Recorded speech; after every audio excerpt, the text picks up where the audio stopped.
አይደል? ያ ሳምራዊቷን ሴት ምን አላት? ውሃ ጠጭኝ አላት።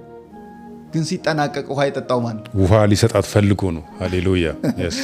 የጀመረው ውሃ ጠጭኝ ብሎ ነው። መጨረሻ ላይ ግን ኢየሱስ መቼ ጠጣ? አልጠጣም። አልበላም፣ አልጠጣም። መጨረሻ ላይ እሷ ነች እኮ የጠጣችው። የህይወት ውሃ ሆናት። እንደውም ሌላን ሰው ያው ድሮ ያዕቆብን ጉድጓድ ስትቀዳ ወደ ቤቷ ነበር የምትሄደው። አሁን ግን ምንጭ ስለሆነ ወደ ከተማ ሄደች፣ ከተማውን ለማጠጣት ማለት ነው። አያልቅም ብላ ያ ሁሉ ሰው ጠጣ። እና አንዳንድ ጊዜ እግዚአብሔር አጠጣኝ ውሃ ሲል ምንጭ እንዴት ውሃ ይለምናል? ልታጠጣኝ ፈልገህ ነው ማለት ነው ማለት አለብህ። ቶሎ አገልግለኝ ሲል ሊያገለግል ፈልጎ ነው በቀጣይ ዘመን ማለት እንጂ የሰውን የእግዚአብሔርን ክፍተት የሚሞላ የሰው ጥረት የለም። አለን የለም። በፍጹም ምን ደግፉ።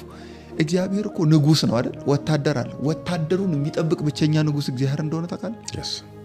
ሌሎች ወታደሮች እኮ ንጉሳቸውን የሚጠብቁት እነሱ ናቸው የሚጠብቁ።